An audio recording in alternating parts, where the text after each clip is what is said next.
Hello friends, standard 12th subject OCM એટલે કે BO.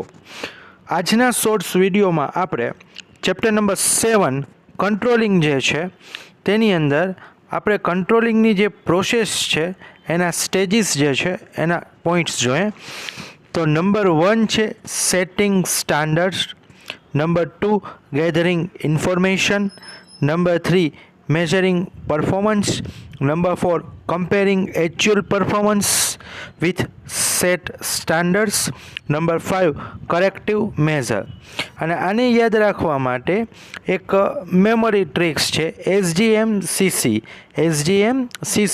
તો આ રીતના જે સ્ટેજીસ છે કંટ્રોલિંગના તેને તમે બહુ ઇઝીલી છે યાદ રાખી શકો. આપણા શોર્ટ્સ વિડીયો જો તમને ગમતા હોય તો આપના અન્ય મિત્રો સુધી છે એને શેર કરજો અને આપણી ચેનલને સબસ્ક્રાઈબ કરજો. Thank you.